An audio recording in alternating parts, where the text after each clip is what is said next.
for the princely state of Jammu and Kashmir, ruled by the Dogra king Hari Singh. The worst was yet to come. The first attack on independent India took place. An attack on Kashmir by Pashtun tribesmen mobilized by Pakistan. The first of the Indian Army soldiers dispatched for the mission to repulse these Pakistani forces. In order to avoid this war with Pakistan, we went to the Security Council. ವೀಕ್ಷಕರೇ, October 22, 1947 ಭೂಮಿಯ ಮೇಲಿನ ಸ್ವರ್ಗ ಅಂತಲೇ ಕರೆಯಲ್ಪಡುವ ಜಮ್ಮು ಮತ್ತು ಕಾಶ್ಮೀರದ ಕಣಿವೆಗಳಲ್ಲಿ ತುಂತುರು ಮಳೆಯೊಂದಿಗೆ ಹಿಮ ಕೂಡ ಬೀಳ್ತಿತ್ತು. ಆದ್ರೆ ಅಲ್ಲಿ ವಾಸಿಸೋ ಯಾರೊಬ್ಬರಿಗೂ ಒಂದು ಸಣ್ಣ ಸುಳಿವು ಇರಲಿಲ್ಲ. ಇನ್ನು ಕೆಲವೇ ಸಮಯದಲ್ಲಿ ಆ ಹಿಮಗಳ ರಾಶಿಯಿಂದ ಬಿರುಗಾಳಿ ಏಳಲಿದೆ ಅಂತ. ಜಮ್ಮು ಕಾಶ್ಮೀರದ ಮಹಾರಾಜ ಹರಿ ಸಿಂಗ್ ಭಾರತ ಅಥವಾ ಪಾಕಿಸ್ತಾನ ಯಾರೊಂದಿಗೂ ಸೇರದೆ ಸ್ವತಂತ್ರ ದೇಶ ಕಟ್ತೀನಿ ಅಂತ ಅಂದ್ಕೊಂಡು ನೆಮ್ಮದಿಯ ನಿದ್ರೆ ಮಾಡ್ತಿದ್ರು. ಹರಿ ಸಿಂಗ್ ಅಂದ್ಕೊಂಡಿದ್ರು ಜಮ್ಮು ಮತ್ತು ಕಾಶ್ಮೀರ ಸ್ವತಂತ್ರವಾಗಿದ್ರೆ ನೆಮ್ಮದಿಯಾಗಿ ಬದುಕಬಹುದು ಅಂತ. ಆದ್ರೆ ಅವರಿಗೇನು ಗೊತ್ತಿತ್ತು, ಅವರ ಈ ನೆಮ್ಮದಿಯನ್ನ ಹಾಳು ಮಾಡೋದಿಕ್ಕಂತಲೇ ಗಡಿಯ ಆಚೆ ಕಡೆ ಪಾಕಿಸ್ತಾನ ಒಂದು ಬಹಳನೇ ದೊಡ್ಡ ಪಿತೂರಿ ನಡೆಸ್ತಿದೆ ಅಂತ.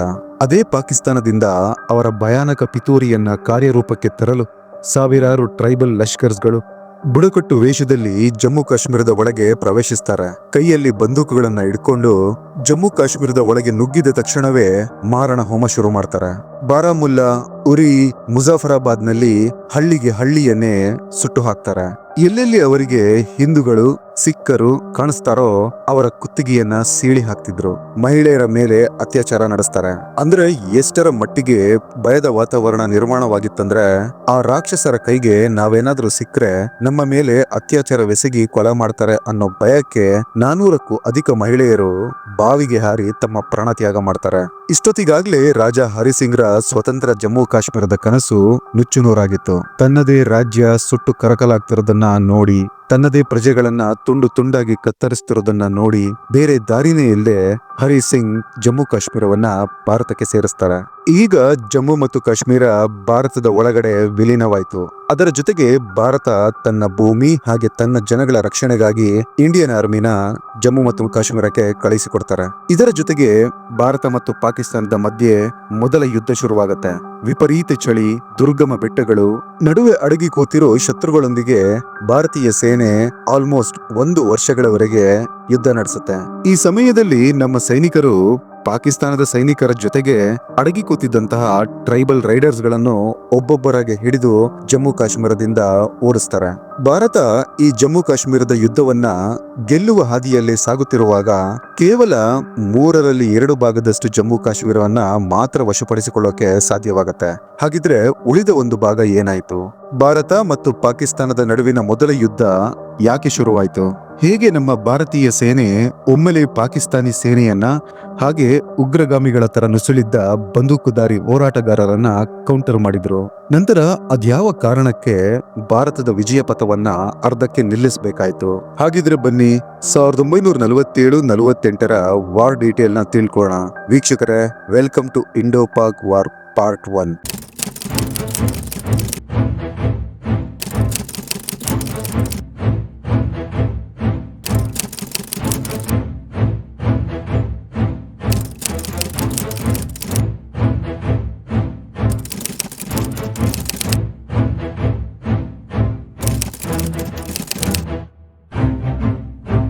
ಸಾವಿರದ 1947ರ ವರ್ಷ.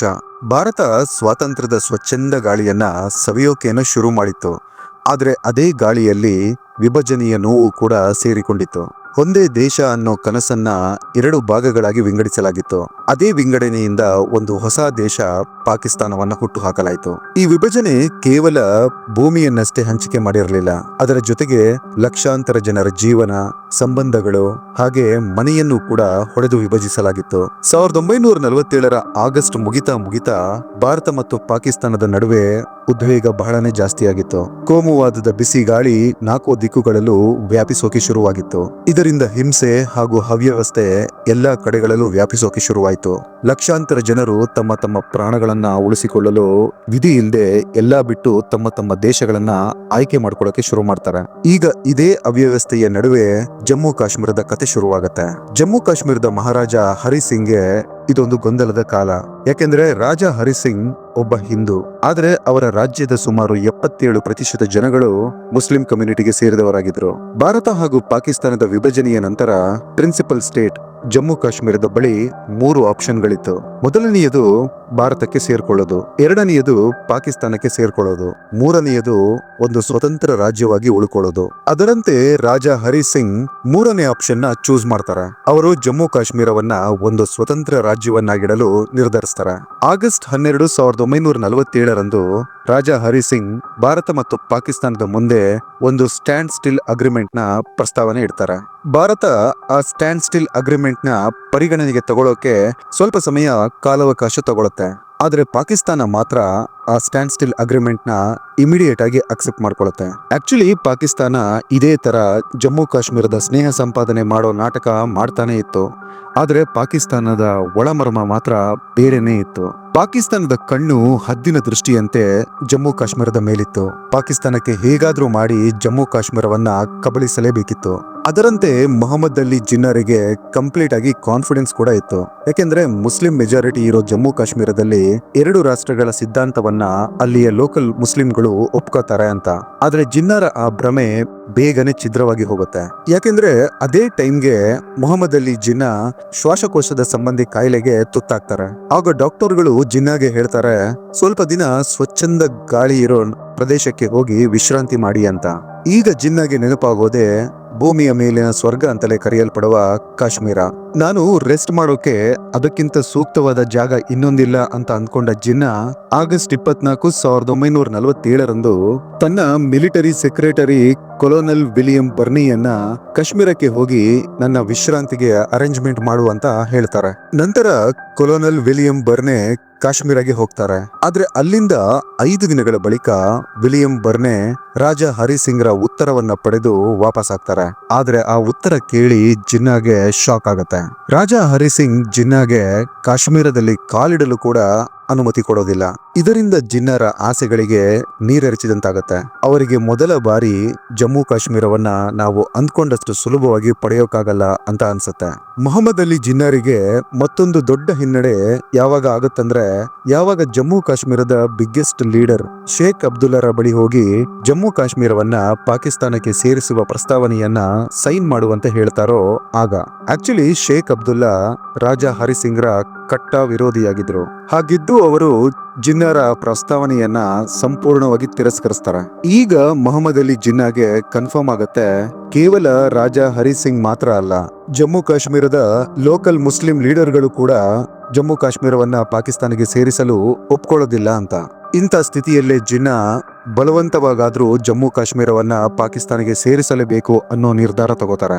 ಸೆಪ್ಟೆಂಬರ್ 1947ರಲ್ಲಿ ಪಾಕಿಸ್ತಾನದ ಪ್ರಧಾನಮಂತ್ರಿ ಲಿಯಾಖತ್ ಅಲಿ ಖಾನ್ ತನ್ನ ಕೆಲವು ನಿಕಟವರ್ತಿಗಳನ್ನ ಕರೆದು ಒಂದು ಸೀಕ್ರೆಟ್ ಮೀಟಿಂಗ್ ಮಾಡ್ತಾರೆ. ಇದರಲ್ಲಿ ಚರ್ಚಿಸಲಾಗುತ್ತೆ ರಾಜ ಹರಿ ಸಿಂಗ್ರನ್ನ ಹೇಗೆ ಒತ್ತಡಕ್ಕೆ ಸಿಲುಕಿಸಿ ಜಮ್ಮು ಕಾಶ್ಮೀರವನ್ನ ಪಾಕಿಸ್ತಾನಕ್ಕೆ ಮರ್ಜ್ ಮಾಡೋದು ಅಂತ. ಈ ಮೀಟಿಂಗ್ ನಲ್ಲಿ ಕೆಲವು ಸಲಹೆಗಳು ಹೊರಬೀಳುತ್ತೆ. ಅದೇನೆಂದ್ರೆ, ಮೊದಲನೆಯದು ಸೀದಾ ಜಮ್ಮು ಕಾಶ್ಮೀರ ಮೇಲೆ ಅಟ್ಯಾಕ್ ಮಾಡೋಣ ಅಂತ. ಆದ್ರೆ ಇದಕ್ಕೆ ಎಲ್ಲರೂ ಒಪ್ಕೊಳ್ಳೋದಿಲ್ಲ. ಯಾಕೆಂದ್ರೆ ಪಾಕಿಸ್ತಾನ ಡೈರೆಕ್ಟ್ ಆಗಿ ಭಾರತದ ಮೇಲೆ ಯುದ್ಧ ಮಾಡೋ ರಿಸ್ಕ್ ನ ತಗೊಳಕ್ಕೆ ರೆಡಿ ಇರಲಿಲ್ಲ. ಆದ ಕಾರಣ ಇನ್ನೂ 2 ದಾರಿಗಳ ಬಗ್ಗೆ ಯೋಚಿಸಲಾಗುತ್ತೆ. ಅದರಂತೆ ಮೊದಲ ಪ್ಲಾನ್ ಕಾಶ್ಮೀರದಲ್ಲಿ ನೆಲೆಸಿರೋ ಮುಸ್ಲಿಂ ಜನಗಳನ್ನೇ ಹಿಂದೂ ಮಹಾರಾಜನ ವಿರುದ್ಧ ದಂಗೆ ಏಳೋ ಹಾಗೆ ಮಾಡೋದು. ಎರಡನೇ ಪ್ಲಾನ್ ಟ್ರೈಬಲ್ ಹೋರಾಟಗಾರರಿಗೆ ಹಣ, ವೆಪನ್ ಹಾಗೆ ಟ್ರೈನಿಂಗ್ ಕೊಟ್ಟು ಕಾಶ್ಮೀರದ ಮೇಲೆ ಅಟ್ಯಾಕ್ ಮಾಡಲು ಕಳಿಸೋದು. ಆಕ್ಚುಲಿ ಈ ಪ್ಲಾನಿನ ಹಿಂದಿನ ಮರ್ಮ ಏನಾಗಿತ್ತಂದ್ರೆ, ಗೆರಿಲ್ಲಾ ಹೋರಾಟಗಾರರ ಸಹಾಯದಿಂದ ಕಾಶ್ಮೀರ್ನ ಮೇಲೆ ಅಟ್ಯಾಕ್ ಮಾಡಿಸಿದ್ರೆ ಪಾಕಿಸ್ತಾನದ ಮೇಲೆ ಯಾರು ಬ್ಲೇಮ್ ಕೂಡ ಮಾಡೋಲ್ಲ. ಹಾಗೆ ಕಾಶ್ಮೀರದಲ್ಲಿ ದಂಗೆ, ಹಿಂಸೆ ಕೂಡ ನಡೆಯುತ್ತೆ. ಇದರಿಂದ ರಾಜ ಹರಿ ಸಿಂಗ್ ನ ಬಳಿ ಬೇರೆ ದಾರಿನೇ ಇರದೆ ಜಮ್ಮು ಕಾಶ್ಮೀರವನ್ನ ಪಾಕಿಸ್ತಾನಕ್ಕೆ ಸೇರಿಸಲು ಒಪ್ಕೋತಾರೆ ಅಂತ. ಪಾಕಿಸ್ತಾನದ ಪ್ರಧಾನಮಂತ್ರಿ ಲಿಯಾಖತ್ ಅಲಿ ಖಾನ್ಗೆ ಈ ಪ್ಲಾನ್ ಬಹಳನೇ ಇಷ್ಟ ಆಗತ್ತೆ. ಅವರು ತಕ್ಷಣವೇ ಈ ಪ್ಲಾನ್ ನ ಜಾರಿಗೊಳಿಸಲು ಸೂಚಿಸ್ತಾರೆ. ಇದಾದ ನಂತರವೇ ಜಮ್ಮು ಕಾಶ್ಮೀರವನ್ನ ಬಲವಂತವಾಗಿ ಕ್ಯಾಪ್ಚರ್ ಮಾಡೋಕೆ ಆಪರೇಷನ್ ಗುಲ್ಮಾರ್ಗ್ ನ ಪ್ಲಾನಿಂಗ್ ಶುರುವಾಗಿದ್ದು. ಪಾಕಿಸ್ತಾನ ಜಮ್ಮು ಕಾಶ್ಮೀರದ ಮೇಲೆ ದಾಳಿ ಮಾಡೋಕಂತಲೇ 20 ಟ್ರೈಬಲ್ ಲಷ್ಕರ್ ಸೇನಾಧಿಕಾರಿಗಳನ್ನ ರೆಡಿ ಮಾಡ್ತಾರೆ. ಅದರಲ್ಲಿ ಒಬ್ಬೊಬ್ಬ ಟ್ರೈಬಲ್ ಲಷ್ಕರ್ ಸೇನಾಧಿಕಾರಿಯ ಕೆಳಗೆ 1000 ಪಸ್ತೂನ್ ಟ್ರೈಬಲ್ಸ್ ಮ್ಯಾನ್ ನ ನೀಡಲಾಗುತ್ತೆ. ಈ ದಾಳಿಕೋರರಿಗೆ ಬನು, ವನ, ಪೇಶಾವರ್, ಕೋಹತ್, ತಾಲ್ ಹಾಗೆ ನೌಶೇರಾದಲ್ಲಿ ಟ್ರೈನಿಂಗ್ ಕೊಡಲಾಗಿತ್ತು. ಟ್ರೈನಿಂಗ್ ಮುಗಿಸಿದ ನಂತರ ಅಕ್ಟೋಬರ್ 18ರ ಹೊತ್ತಿಗೆ ಎಲ್ಲರೂ ಅಬೋಟಾಬಾದ್ ನಲ್ಲಿ ಸೇರ್ಕೋತಾರೆ. ಅಕ್ಟೋಬರ್ 22ಕ್ಕೆ ಜಮ್ಮು ಕಾಶ್ಮೀರದ ಮೇಲೆ 2 ಕಡೆಗಳಿಂದ ಅಟ್ಯಾಕ್ ಮಾಡೋ ಪ್ಲಾನ್ ಆಗಿತ್ತು. 10 ಲಷ್ಕರ್ಗಳು ಮುಜಾಫರಾಬಾದ್ ನಿಂದ ಕಾಶ್ಮೀರ ಮೇಲೆ ಅಟ್ಯಾಕ್ ಮಾಡೋದ್ರಲ್ಲಿದ್ರೆ, ಇನ್ನು ಉಳಿದ 10 ಲಷ್ಕರ್ಗಳು ರಾವಲ್ಕೋಟ್ ಹಾಗೆ ಪೂಂಚ್ ಮೂಲಕ ಜಮ್ಮುವಿನ ಕಡೆಗೆ ತೆರಳುತ್ತಾರೆ. ಆ ಸಮಯದಲ್ಲಿ ಭಾರತ ಹಾಗೂ ಪಾಕಿಸ್ತಾನ ಸೇನೆಯ ಕಮಾಂಡರ್ ಇನ್ ಚೀಫ್ ಬ್ರಿಟಿಷರಾಗಿದ್ರು. ಪಾಕಿಸ್ತಾನದ ಪರವಾಗಿ ಜನರಲ್ ಫ್ರಾಂಕ್ ಮೆಸರ್ವಿ ಹಾಗೆ ಭಾರತದ ಪರವಾಗಿ ಜನರಲ್ ರಾಬರ್ಟ್ ಲಾಕ್ಹಾರ್ಟ್ ಆಗಿದ್ರು. ಇಬ್ರು ಬ್ರಿಟಿಷರವರಾಗಿದ್ರು. ಹಾಗೆ ಇಬ್ರಲ್ಲೂ ಗೆಳೆತನವಿತ್ತು. ಹಾಗಾಗಿ ಮೊಹಮ್ಮದ್ ಅಲಿ ಜಿನ್ನಾ ಯೋಚಿಸ್ತಾರೆ, ಏನಾದ್ರೂ ಈ ಪ್ಲಾನ್ ಮಾಡಿರೋ ಅಟ್ಯಾಕ್ ಜನರಲ್ ಫ್ರಾಂಕ್ ಮೆಸರ್ವಿಗೆ ಗೊತ್ತಾದ್ರೆ ಅವರು ಖಂಡಿತ ರಾಬರ್ಟ್ ಲಾಕ್ಹಾರ್ಟ್ಗೆ ಹೇಳೋದಿಲ್ವಾ ಅಂತ. ಹಾಗಾಗಿ ಜಿನ್ನಾ ಅವರ ತಮ್ಮ ಕಮಾಂಡರ್ ಇನ್ ಚೀಫ್ ಮೆಸರ್ವಿಯನ್ನ ಪಾಕಿಸ್ತಾನದಿಂದ ಲಂಡನ್ಗೆ ಕಳುಹಿಸಿಕೊಡ್ತಾರೆ. ಆದ್ರೆ ಎಷ್ಟೇ ಗುಪ್ತವಾಗಿಟ್ಟಿದ್ರು ಈ ಅಟ್ಯಾಕ್ ನ ವಿಷಯ ಇಂಡಿಯನ್ ಆಫೀಸರ್ ಮೇಜರ್ OS ಕಾಲ್ಕೋಟ್ಗೆ ಗೊತ್ತಾಗತ್ತೆ. ಅವರು ತಕ್ಷಣ ಪಾಕಿಸ್ತಾನದ ಈ ಕುತಂತ್ರವನ್ನ ಅವರ ಸೀನಿಯರ್ ಆಫೀಸರ್ಸ್ ಹಾಗೆ ಡಿಫೆನ್ಸ್ ಮಿನಿಸ್ಟರ್ ವರೆಗೆ ತಲುಪಿಸ್ತಾರೆ. ಆದ್ರೆ ಆಶ್ಚರ್ಯದ ಸಂಗತಿ ಅಂದ್ರೆ ಅದರಲ್ಲಿ ಯಾರೊಬ್ಬರು ಇವರ ಮಾತನ್ನ ನಂಬೋದೇ ಇಲ್ಲ. ಆದ್ರೆ ಆದಷ್ಟು ಬೇಗನೆ ಮೇಜರ್ OS ಕಾಲ್ಕಟ್ರ ಇನ್ಫಾರ್ಮೇಶನ್ ನಿಜವಾಯಿತು. ಅಕ್ಟೋಬರ್ 22, 1947ರಂದು ಪಾಕಿಸ್ತಾನ ತನ್ನ ಸಾವಿರಾರು ಗೆರಿಲ್ಲಾ ಹೋರಾಟಗಾರರೊಂದಿಗೆ ಜಮ್ಮು ಮತ್ತು ಕಾಶ್ಮೀರದ ಮೇಲೆ ದಾಳಿ ಮಾಡ್ತಾರೆ. ಕಾಶ್ಮೀರದ ಒಳಗೆ ನುಗ್ಗುತ್ತಿದ್ದಂತೆ ಬಂದೂಕುಕೋರರು ತಾಂಡವಾಡೋಕೆ ಶುರು ಮಾಡ್ತಾರೆ. ಅಲ್ಲಿ ಅವರು ಹಿಂದೂಗಳ ಹಾಗೆ ಸಿಖ್ಖರ ಮನೆಗಳನ್ನ ಲೂಟಿ ಮಾಡಿದ್ರು. ಜೊತೆಗೆ ಅವರ ಕತ್ತುಗಳನ್ನ ಸೀಳಿ ಹಾಕಿದ್ರು. ಅವರ ಮನೆಗಳನ್ನ ಸುಟ್ಟು ಹಾಕಲಾಯಿತು. ಸಾವಿರಾರು ಅಮಾಯಕ ಜನಗಳನ್ನ ನಿರ್ದಯವಾಗಿ ಕೊಲ್ಲಲಾಯಿತು. ನಗರಕ್ಕೆ ನಗರನೇ ಸುಟ್ಟು ಹಾಕಲಾಯಿತು. ಕಾಶ್ಮೀರದ ಪ್ರತಿ ರೋಡ್ಗಳಲ್ಲೂ ಹೆಣಗಳೇ ಕಾಣಿಸ್ತಿದ್ವು. ಈ ಪಾಕಿಸ್ತಾನಿ ಟ್ರೈಬಲ್ ಲಷ್ಕರ್ಗಳು ಬಾರಾಮುಲ್ಲಾದಲ್ಲಂತೂ ಮಾನವೀಯತೆಯೇ ನಾಚಿಕೆ ಪಡಬೇಕು ಹಾಗೆ ಮಾಡಿ ಹಾಕಿದ್ರು. ಅಲ್ಲಿಯ ಆಶ್ರಮಗಳಲ್ಲಿ, ಹಾಸ್ಪಿಟಲ್ಗಳಲ್ಲಿ ಆಶ್ರಯ ಪಡೆದಿದ್ದ ಮಹಿಳೆಯರ ಮೇಲೆ ಸಾಮೂಹಿಕ ಅತ್ಯಾಚಾರ ಮಾಡಲಾಯಿತು. ಹಾಗೆ ಆಸ್ಪತ್ರೆಯಲ್ಲಿ ಚಿಕಿತ್ಸೆ ಪಡೆದಿದ್ದ ಪೇಷಂಟ್ಸ್ ಗಳನ್ನು ಕೂಡ ಕೊಲೆ ಮಾಡಲಾಯಿತು. ಪಾಕಿಸ್ತಾನಕ್ಕಂತೂ ಫುಲ್ ಕಾನ್ಫಿಡೆನ್ಸ್ ಇತ್ತು, ಜಮ್ಮು ಕಾಶ್ಮೀರದ ಮುಸ್ಲಿಂ ಜನಗಳು ಈ ತರ ಹಿಂದೂಗಳ ಮೇಲೆ ನೀಚವಾಗಿ ದಾಳಿ ಮಾಡ್ತಿದ್ದಂತೆ ಅವರೆಲ್ಲ ನಮಗೆ ಬೆಂಬಲ ಕೊಡ್ತಾರೆ ಅಂತ. ಆದ್ರೆ ಅಸಲಿಯತ್ತೆ ಬೇರೆಯಾಗಿತ್ತು. ಯಾವಾಗ ಆ ಪಾಕಿಸ್ತಾನದ ದಾಳಿಕೋರರು ಬಾರಾಮುಲ್ಲಾವನ್ನ ಕಂಪ್ಲೀಟ್ ಆಗಿ ಸುಟ್ಟು ಹಾಕಿ ಶ್ರೀನಗರದ ಒಳಗೆ ಪ್ರವೇಶಿಸುವ ಹಂತದಲ್ಲಿದ್ರು, ಆಗ ಅವರಿಗೆ ಮಕ್ಬುಲ್ ಶೇರ್ವಾನಿ ಎಂಬ ಮುಸ್ಲಿಂ ಹುಡುಗ ಸಿಗ್ತಾನೆ. ಆತನ ಬಳಿ ಆ ದಾಳಿಕೋರರು ಶ್ರೀನಗರಗೆ ಹೋಗೋ ದಾರಿಯನ್ನ ಕೇಳ್ತಾರೆ. ಆದ್ರೆ ಶೇರ್ವಾನಿ ಅವರನ್ನ ಶ್ರೀನಗರಿಗೆ ಬದಲಾಗಿ ಬೇರೆಯೊಂದು ರಸ್ತೆಯಲ್ಲಿ ಕರ್ಕೊಂಡು ಹೋಗಿ 2 ದಿನಗಳವರೆಗೆ ಅವರನ್ನ ಅಲ್ಲಿ ಇಲ್ಲಿ ಸುತ್ತಾಡಿಸ್ತಾನೆ. ಆತನ ಉದ್ದೇಶ ಈ ಪಾಕಿಸ್ತಾನಿಗಳು ಶ್ರೀನಗರ ತಲುಪಬಾರ್ದು, ಅಥವಾ ಅವರು ತಲುಪೋಕೆ ತಡವಾದ್ರೆ ಯಾರಿಂದಾದ್ರೂ ಎಲ್ಲಿಂದಾದ್ರೂ ಸಹಾಯ ಸಿಗ್ಬೋದು ಅನ್ನೋದಾಗಿತ್ತು. ಆದ್ರೆ 2 ದಿನಗಳವರೆಗೆ ಸುತ್ತಾಡಿದ ಪಾಕಿಸ್ತಾನಿ ಟ್ರೈಬಲ್ಸ್ ಗಳಿಗೆ ಆತನ ಮೇಲೆ ಅನುಮಾನ ಬರುತ್ತೆ. ನಮ್ಮನ್ನ ಮುಟ್ಟಾಳರನ್ನಾಗಿ ಮಾಡ್ತಿದ್ದಾನೆ ಅಂತ ಗೊತ್ತಾಗತ್ತೆ. ಹಾಗಾಗಿ ನೆಕ್ಸ್ಟ್ ಡೇ ಶೇರ್ವಾನಿಯನ್ನ ಪಾಕಿಸ್ತಾನಿಗಳು ಅವರ ಜೊತೆಗೆ ಬಾರಾಮುಲ್ಲಾಗೆ ಕರ್ಕೊಂಡು ಬಂದು ಒಂದು ಕಂಬಕ್ಕೆ ಕಟ್ಟಿ 14 ಬಾರಿ ಗುಂಡನ್ನ ಹೊಡಿತಾರೆ.